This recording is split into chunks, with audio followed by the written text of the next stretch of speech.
What's up, guys? We're back here with another podcast that we're doing.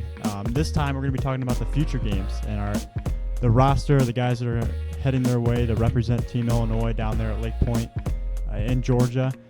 It's coming next week. The staff, we're all heading down Tuesday morning, and we'll be there from Tuesday to Sunday. I'm excited. The future games is a great opportunity for these Illinois kids to showcase their talents, and kind of shows who separates the really good prospects, the high-end guys, between the others, because you're playing in front of all these schools, these scouts from all over the country, and you're trying to separate yourself, trying to show the kind of prospect that you are. So I'm excited for these kids, and it's a great opportunity for them this next week down there in Georgia. Yeah, thanks, Gavin. I mean, I'll take it from here. It's one of the most important weeks of the year for us as a staff, and it's something that we not base our year around, but it's something that's always kind of overhanging, is trying to find the right guys to make this future games team. It's an all uncommitted event, and each state tries to bring a team and tries to bring the best uncommitted, going to be rising juniors, kids that are going into their junior year. So this year it's the 2026s. It's, I guess you could call it 16U, the 16U level. And it's a roster of about 22, 23 guys. We try to take 10 to 11 arms, and about 12 position players. So just that alone, you're thinking about 12 position players across the entire state of Illinois that are getting selected for this event, for this team. The spots are extremely tight. They're extremely limited. We typically take 2 to 3 catchers. We take 3 to 4 outfielders, and as many good infielders as we can find. And we just now pretty much have solidified our roster. There is a chance we might add 1 or 2 arms here at the tail end. There's a potential injury that could throw some things into the mix. But for the most part, we got our list here, Gavin. I don't know where you want me to start. We could start rolling through the arms. It's a little bit more about the future games than just the event. Is the first day is a workout day, and then after that, Team Illinois will play 1 game a day from Thursday to Saturday. This year we're getting matched up with some Midwest teams. We've got Wisconsin in the mix on day 1. I know that for sure. That's always a fun one, because here in HQ, in the home office, a lot of our staff is intermingled, and Illinois, Wisconsin work very, very closely together. So there's going to be some trash talking, I'm sure. And we'll have to put something on the line, maybe dinner at night or something like that. But yeah, should be a good day, or should be a good week, excuse me. Yeah. You got Missouri lurking on Saturday night, too. Don't forget that. Got a whole bunch of arms coming your way. Oh, boy. So, yeah, there's going to be some good Midwest matchups here, and should draw plenty of schools. The future games, at least, since I started doing this in 2015, it's the largest baseball recruited event of the summer, I would say, especially for uncommitted prospects. I think you'd be hard-pressed to find a better event as far as exposure is concerned for these guys. We do it in Lakepoint, Georgia, and I would say 90% of the D1s in the country tend to come to that. So yeah, without further ado, Gav, you think we should roll through the roster? What do you want to do here? We'll just break it down by position. So we'll go arms, catchers, infielders, outfielders, and then we kind of have a couple guys down there that are kind of labeled as athletes, utility players, I guess. They can kind of play multiple positions. So kind of talking about the arms first. I mean, the guy at the top, Keaton Reinke, Patty Roth. Yeah, I mean, Hammett, I'm probably going to turn this over to you here in a second, because I know you got looks on Keaton in the spring.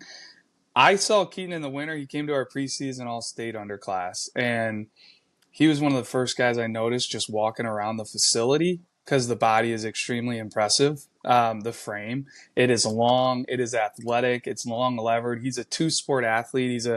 He started for St. Charles North on their football team as a freshman. I'm pretty sure he plays receiver. And it's a really, really noticeable 6'3", 205-pound frame with plenty more to come. Showed all kinds of arm strength in the winter. And then you saw him this spring, Peter, and I know you saw much of the same, and I'll let you dig on his performance. Yeah, I mean, he's gonna catch eyes just with how he looks walking around in the uniform, first of all. But yeah, I saw him in the spring.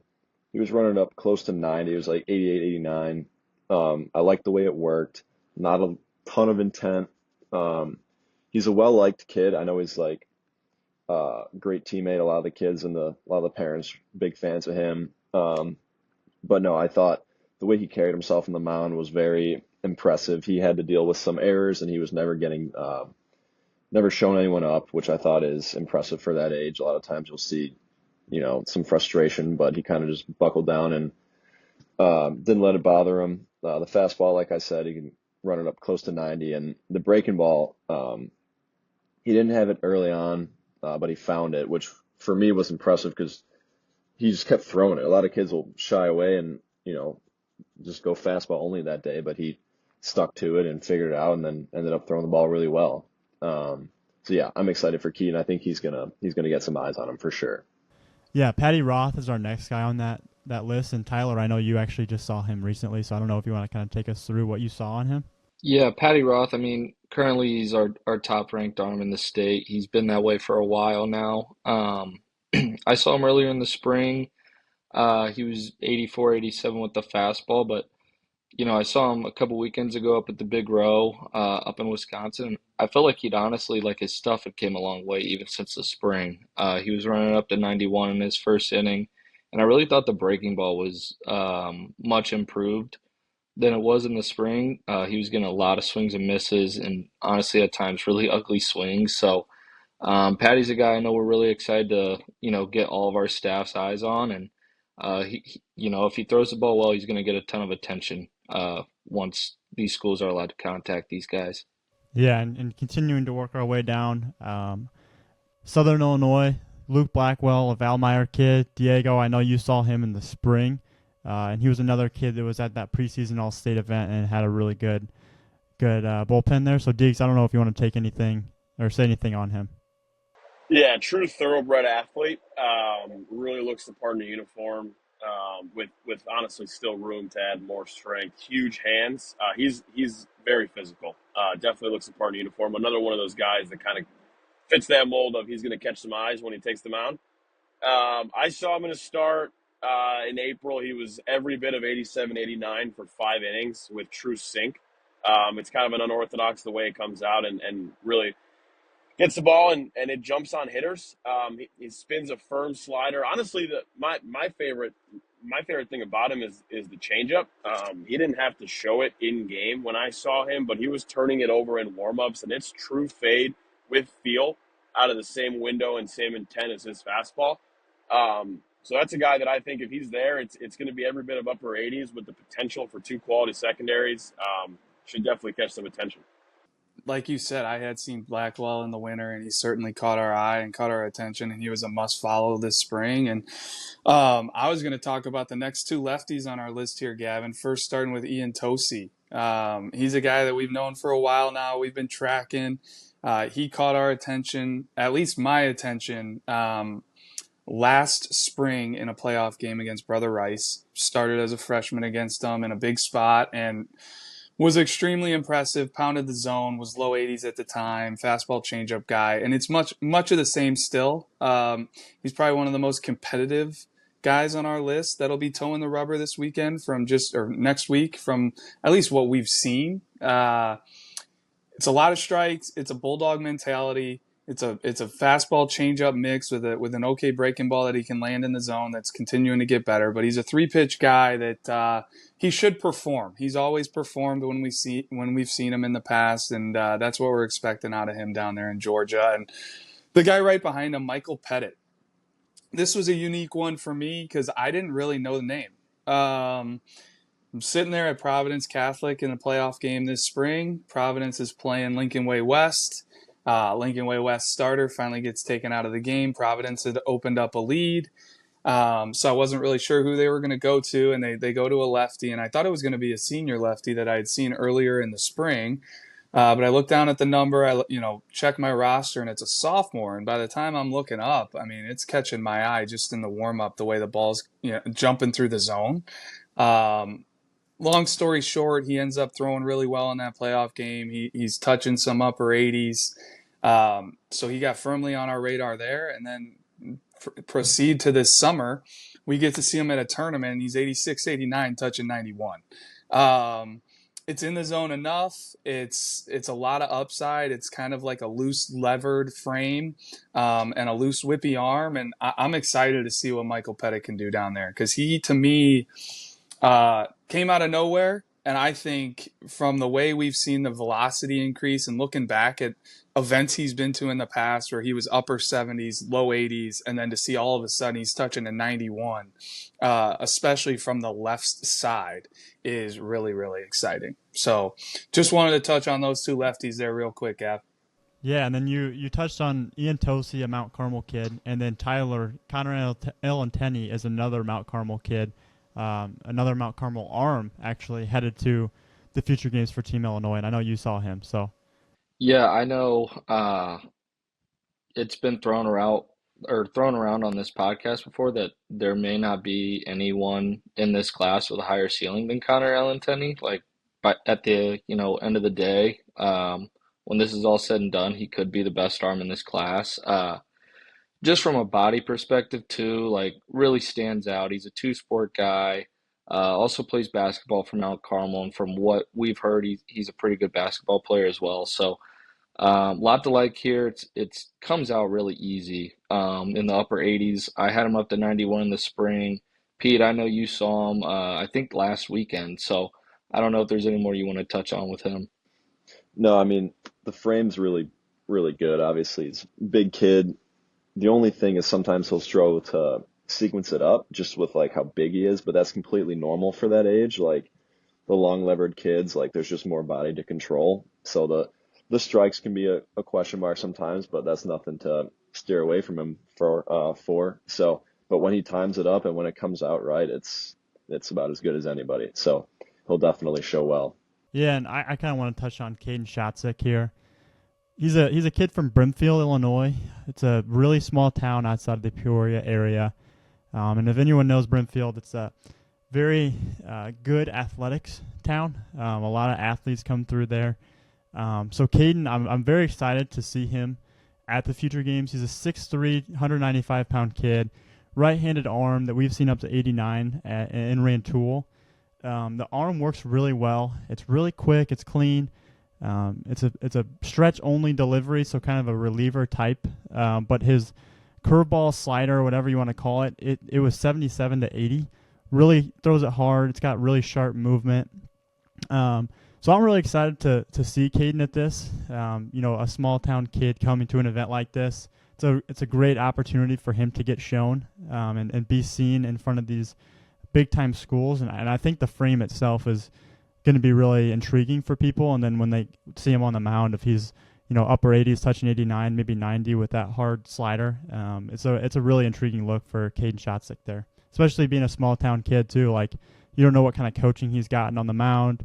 But it's really interesting there. So I don't know if anyone else has seen him that wants to touch on him, but I'm a big fan and I'm excited for him. No, I think what you just said about the breaking ball makes him really interesting for me. Like a kid that can keep the hand speed up on a breaking ball like that at that age, like he's going to throw harder. He is going to continue to throw harder. So I think he's going to definitely catch some eyes. And yeah, I mean, we were watching him together in Rantoul and we were like, who the heck is this? So yeah, I'm excited for him for sure. Yeah, and moving down the list again, Chase Lockwood. Yeah, no, the Lockwood family. First off, he comes from some lineage here. His two older brothers are committed to Valparaiso. He's got a brother that's actually a year older than him that plays middle infield at Libertyville, hits left-handed. Chase also can swing the bat a little bit, but we really like it on the mound. It's a mid-80s guy with a lot of feel to pitch. He's probably going to be one of our more polished arms we're bringing down there. 3 pitches for a strike.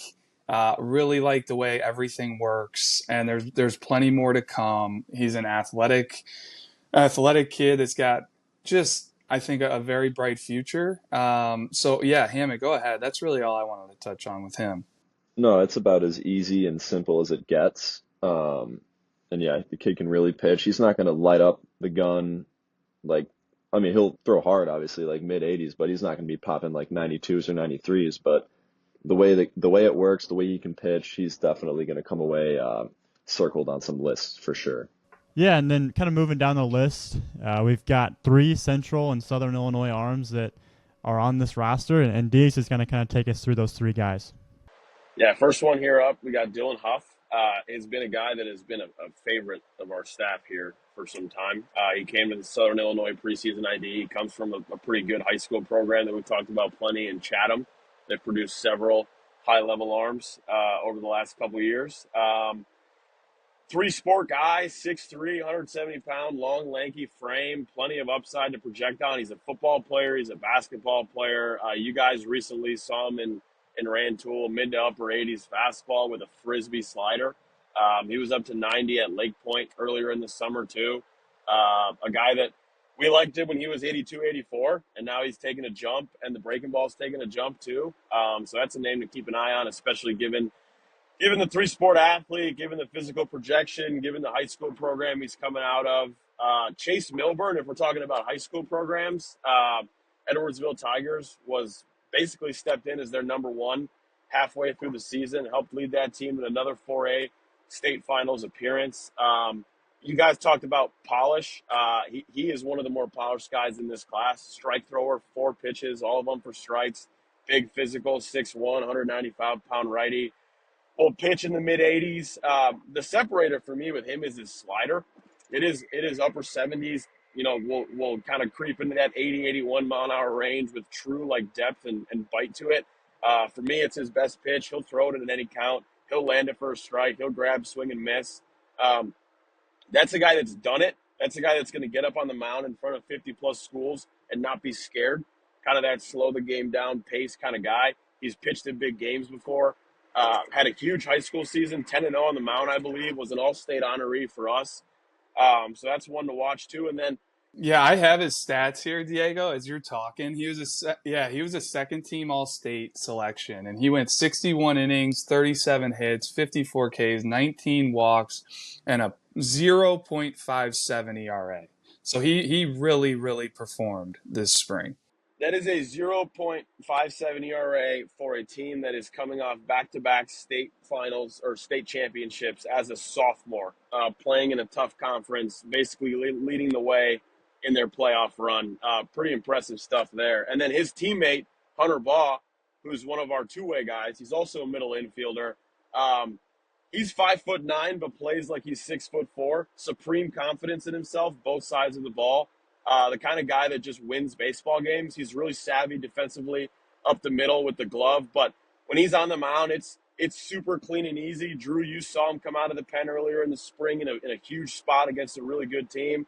I saw him a few times too. It's a backspin carry fastball that'll play at 84 to 86 miles per hour. Strike thrower, spins a breaking ball. It's projection right now. It's clean, it's easy. The velo's not there, but the way it comes out, the physical projection, we know he's going to keep getting bigger and keep getting stronger. Lots of like with Hunter Baugh.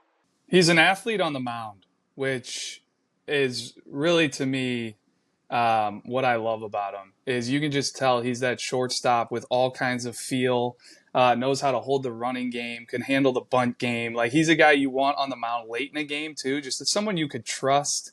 I love the way he goes about his business, and could probably talk for a long time on him. But I think that wraps up the arms here, Gavin. So Yeah, yep. moving to position players. Yeah, so let's take a look at these 3 catchers that we have heading in. I'll just kind of rattle them off. We got Brandon Thompson, Max Heineman, and Dylan Kassab. So I'll kind of let you guys take us through some of these catchers that you know. I can talk about Heineman a little bit since I saw him in the spring, but whoever wants to kick us off with Thompson there.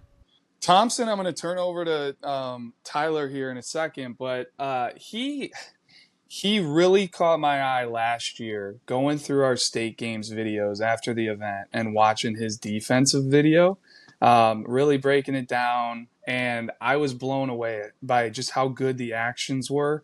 The arm action, kind of everything about how it worked, the upside frame.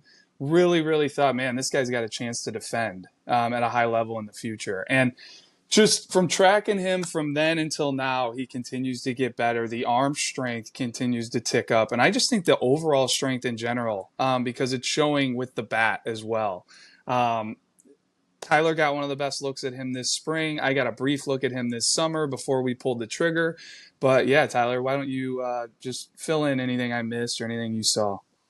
No, I think you hit a lot of it on the head. I mean, really with all these guys, like you talked about, like that steady rate of progression with these guys. Like we follow all these guys, most of them when they're, eighth graders, freshmen.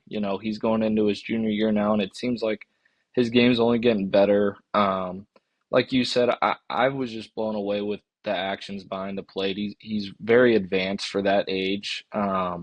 So the power's still developing with the bat, but he's definitely got some juice there from the right side. He's a physical looking catcher as going into his junior year. So a lot to like with Brandon Thompson. I'm excited to see what he does next week.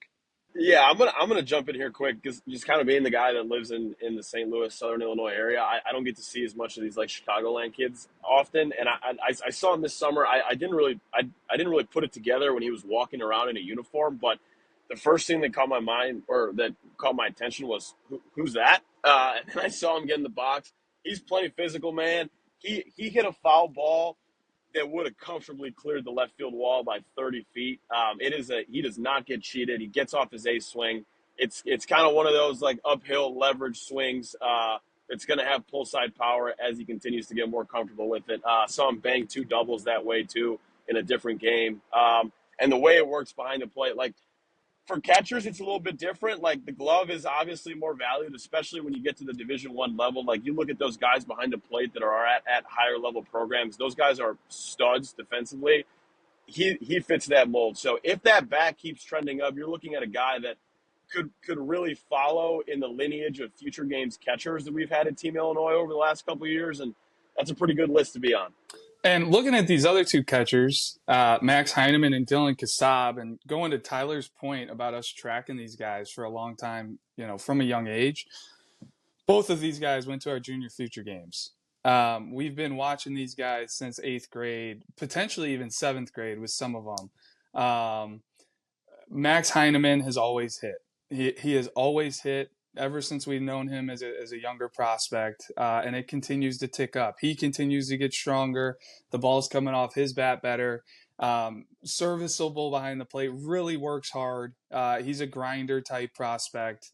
And I think you can expect him to swing the bat really well, do a really serviceable job behind the plate for these arms that are coming, because that's one of the hardest things for these catchers at the future games is they're seeing guys they've never caught before in 1-2 inning stints when guys are trying to blow it out, throw as hard as they can in some aspects. I'm not saying they should, but a lot of guys want to show the velo that they have, and they're not going to be commanding it as great as some other guys. So I think catchers have one of the hardest jobs coming to the future games, and I think Max will be able to handle it. And then right behind him is Dylan Kassab. I look at Dylan Kassab as a physical right-handed bat with juice. He's hit high-level pitching this summer. We've seen him juice some balls firsthand. I know Sean Duncan got a look at him at the NPI down at Lakepoint and early on in the summer, and he was impressed with the bat. And Dylan Kassab's got some arm strength behind the plate, but I expect him to bounce between catcher, first base, and be ready to hit some baseballs hard. Not sure if anybody else has anything on the catcher crop, but that's my take on him. Gavin, I know you saw Max. Yeah, I think one thing, and you said it, how he's a hard worker. That's just kind of one thing I wanted to emphasize a little bit too. Is I saw you high quite a bit this spring, and every time he was just that kid that he was grinding away. Like he's the type of kid that'll try and turn a single into a double. Like he's gonna hustle out of the box. So I like Heineman a lot. He's a hard worker, and I'm excited to see how he does. And kind of like you said about Kassab, same thing, just physical right-handed bat. But moving on to this infield crop, the first three names here that we have, like I'm personally really intrigued by them, and seeing Cameron Jenkins a couple weeks ago in Rantoul, it's like really, really, really eye-opening just how athletic that kid is. And then obviously Landon Tomey and Jory Crocker too. So I'll let you guys kind of take us through those three guys there, and then we've got a couple more infielders down there at the bottom too. This list of guys just off the top gets me really excited. I think it's a very versatile, dynamic group with a lot of different things to like in it. And this was one of the hardest decisions we had to make with the Future Games team because there are some really, really good middle infielders that we left off that can really play the game. But looking at the guys that did get selected, um, Landon Tomey has been a varsity starter at Nazareth since his freshman year. He's long played second base over there because they have a draft pick in Cooper Malamasian playing shortstop.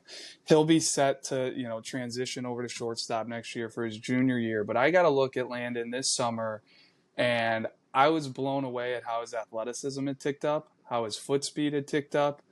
His body had lengthened out a little bit, the frame, and he was really, really moving well, moving with a purpose.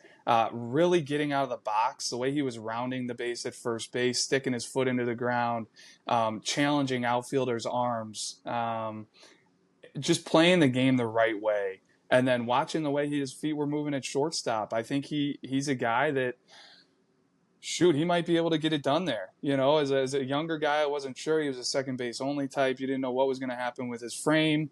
But he's going to spend some time at shortstop this next week down at the Future Games, and I was just blown away at the development that he has made. And I don't think it's slowing down anytime soon. I mean, you want to talk about ceilings in the class, he might have the biggest ceiling in the class. So Landon Tomey jumps off the page at me. I think every eye down there needs to be following him and locked in on all of his at-bats, because what we've seen in the past has been a very potent left-handed bat with minimal swing and miss.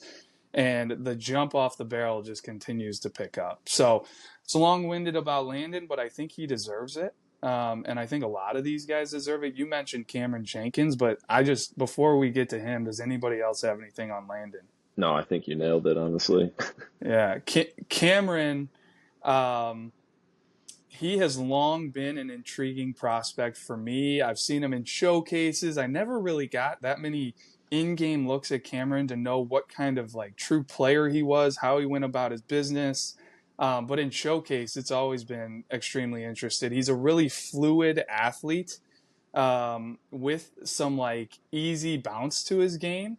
And he turned it on this winter at an event, opened some eyes, and then we got to look at him early on in the spring. I know Peter and Diego both saw him down at the Kickoff Classic, and I know you both came away thinking it was really impressive. Yeah, I think to me, the biggest thing that stood out was he opened up his high school season in 50-degree weather against Ethan Bagwell, who was throwing 95 to 97 miles an hour. And gets up there his first at bat and barrels a ground ball right to the shortstop. It was an out, but he jumped all over 95. And then second at bat gets up there again and barrels a backside double off a guy throwing mid 90s with a hammer breaking ball.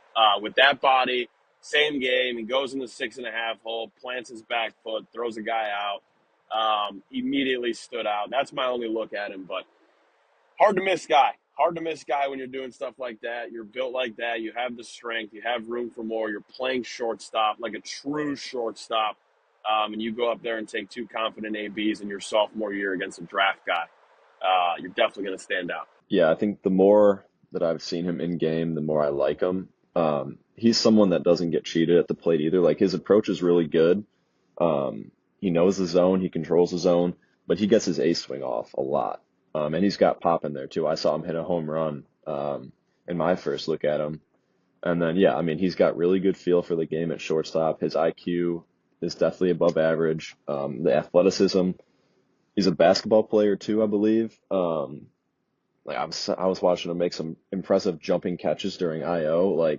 The kid's just an athlete, and he's going to stand out no matter where he plays, up the middle. But I think shortstop is where he's going to really pop. It's funny.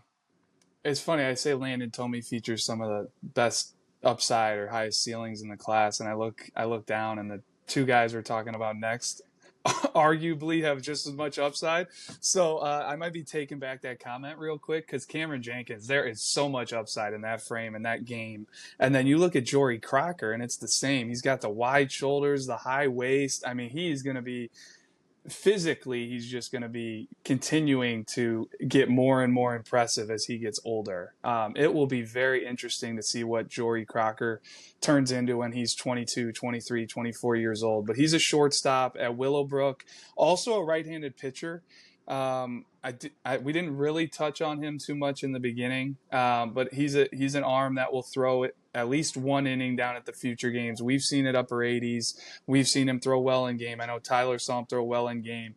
But as a position player, to me, he's got a really, really good feel and control of his game. He never seems to be in a rush or in a hurry. I watch him play shortstop, and it's a good internal clock. He kind of flicks the ball across the infield. It's got easy carry to it. And then at the plate, he controls his at-bats. He doesn't try to do too much. He uses the middle of the field, and it's a spray approach. And he's nowhere close to what he's going to be as a finished product. So he's another one I'm really excited to see him just kind of bounce around the infield down there and do his thing for Team Illinois. But I'm sure you guys may have some more on him as well. No, I think that pretty much nails it on him. Like his at-bats, I got to see basically almost all of his at-bats this past week. Very calm. His takes are very confident. He doesn't get sped up. Everything's under control, and he can backspin the baseball with ease. And yeah, I mean, defensively, he's premier up there too. Like he's got easy range to both sides. I want to know that kid's wingspan because it looks like his arms go like 7 feet out to I seriously don't know like the range that kid has. I agree. He's got long legs, long arms. It's a high waist, long levered. Yeah, exactly. It's impressive. And when he pitches, I mean, the release that he gets out in front on it, he's like dropping it in the catcher's glove. So he's got intrigue on both sides of the ball. Seriously don't know what he's going to be better at, but they're both going to be really good. And working down the list here, Brody Landgraf's a first baseman coming for us. He's a left-handed hitter.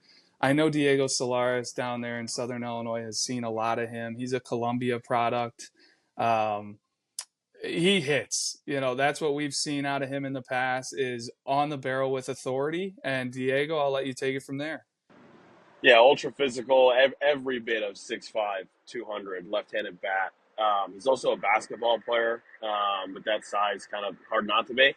Same high school that produced Dominic Vagley, who's tearing it up now at KU. Really what stood out to me with state finals a couple years ago, he's juicing balls left and right in a pro park at Dozier Field. I saw him at the MPI earlier this summer with Wood, juicing balls deep into the right center gap. It's a middle-of-the-order upside left-handed hitter, plays first base. Honestly, the last thing with me, we talk about makeup, we talk about personality. He is a phenomenal human being. I'm pumped to have him in the dugout for the whole week we're down there at Lakepoint. Love to hear that. And two more middle guys to touch on here, Gavin. Hunter Ball, we talked about him on the mound. He's been a varsity starter now at Edwardsville, playing in a state finals as a sophomore last year. Just a very, very sound, polished baseball player with, his best years are yet to come. Right now, compared to some of these other guys, the only thing that's really holding Hunter Ball back is just physicality right now, present physicality. And that will come, he's never going to be the most overly physical, prospect in the world, but he's going to continue to get stronger. He's a wiry prospect, and the ball comes off his bat really well for his size. And the same thing with our next guy we want to talk about, Gavin Michaels. He's going to Normal Community, but he's the same way. He's built very similarly to Hunter Ball. He's got a little more twitch, a little more athleticism as far as foot speed right now. But the ball comes off his bat better than his frame would indicate. And those guys to me are always extremely interesting because when they do get physical, the ball's really going to come off the bat. They clearly know how to leverage their swing, leverage their body. Gavin Michaels is a 4-2 runner down the line, plays the game with all kinds of balance and pace. He's going to split some time between second base, center field. He's that kind of prospect. And he'll probably do a really, really good job wherever we fit him in. But does anybody else have anything on Hunter or Gavin? Yeah, go ahead. I'm just looking at Gavin Michaels' preseason All-State video that we have in his profile, and if you look at him when he's hitting, like his belt is just so high in his frame, just because he's still growing into that frame. He's got the long levers, and yeah, that's going to be super interesting. And I really haven't seen a ton of him in game, so I'm excited to see him this week and see how he does. But everything that we've heard about him is it sounds like there's a lot to like about him. So Yeah, and lucky for us, I mean, Peter, you could touch on it, but we probably got to see 15 at bats of his this past weekend up at the Rock because his team ended up making the playoffs. They ended up winning the championship. So go ahead. Anything else you saw on him? No, he's a gamer. Not someone that you want to let on the base pass. I can tell you that. He will steal and run on you all day. Yeah, like Drew said, 4-2 down the line. And it really, really plays. It plays everywhere on the diamond. And yeah, projectable kid, like it says 5'11", 160, which is probably about right, but I can see that kid getting physical in a hurry. And Gav, moving down the list, we're in a unique spot this year because we really only took one true outfielder by definition. The way it laid out, just we wanted to take the best prospects or who we thought the best prospects were. And one of them that jumped off the page for me this past weekend was Johnny Nelson up at the Rock, playing for Strikes Baseball. He plays shortstop for him. It's another very intriguing frame that's only going to get stronger. He to me, right now, he's athletic to where he could play shortstop if he needs to. He's got the actions. He moves with fluidity, and it's actually really impressive how fluid he moves for his size. And it's a pretty easy mover too. But I could see that body getting really, really physical and filling out and pushing him over to a third base type of spot. But he's going to be a guy that bounces around the infield, plays some corner outfield for us. But Johnny Nelson, Oak Park River Forest, definitely a name to know. And he's got all kinds of upside in his entire arsenal, I would say, because he's nowhere close to where he's going to be. And then Adam Swanson, he's a catcher outfield type with a lot of tools. He's a sub-7 runner. He's packed with strength. It's a compact frame, 100-mile-per-hour exit velocity, big arm strength. So whether he's behind the plate or in a corner outfield spot, he's going to be showing off that arm. And we've seen him hit the ball very hard. We saw it this spring. I know Peter Hammond saw him hit a home run in the spring. We've also seen it this summer. And right-handed bat with physicality, can run, can do a lot of things. We're excited about him. And then my last guy I wanted to touch on, and it should be the last guy on the list here, is Nolan Ramley. He's probably the one true outfielder we're bringing. He is as tooled up and as exciting of a prospect as there might be in the state right now. Every tool he has pretty much is currently plus as far as just the raw tools. And as his feel to hit continues to develop, he's going to be a name to know in this class. Looks like a football linebacker, but he runs a 6'5", 60. He's got arm strength. He can play center field. So he's checking a ton of boxes right now. And his on-game performance is really going to dictate how high of a level he could go because the ceiling is through the roof. That's what I have on those three guys. Nolan Ramley's at Brother Rice High School, if I failed to mention that. But please, anybody, feel free to piggyback off anything I said if I missed something. No, Drew, I think you covered that pretty well with those three prospects. And I think one thing to note, and I think you kind of mentioned this before at the beginning, was this isn't 100% our finalized roster. We might have a couple more guys coming in here in the next few days before we head down to Lakepoint. So I don't know if you want to mention that anymore or touch on that at all. But yeah, I mean, it looks like we still have one spot or two more spots to add, just depending on situations that might arise. Absolutely. Yeah. The roster, I don't know if it's ever confirmed until the first pitch because anything can happen. A guy can get hurt. Who knows what can happen, but this is the roster we have as of right now. We will most likely be adding one arm, and depending on an injury possibility, there are a chance of two arms being added to this, but positionally the roster should be somewhat set.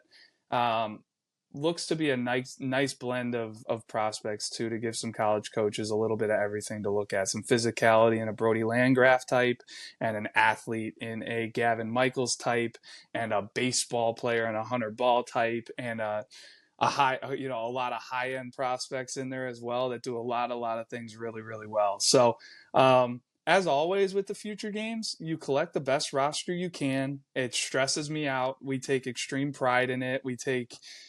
These guys could tell you, Gavin, Tyler, Peter, Diego, we've been on a number of calls going through these players and what they do well and how they fit in. But you bring them down there, and some guys are going to, play over their skis and play better than we even realize they are. And some guys aren't going to have the best weeks, and some guys are going to be exactly who they are. And that's the exciting part about it, is who's going to take this opportunity and really shine, and who's going to catch the attention of the coaches down there. So that's the exciting part of this, is now let's go play and let's see who does it.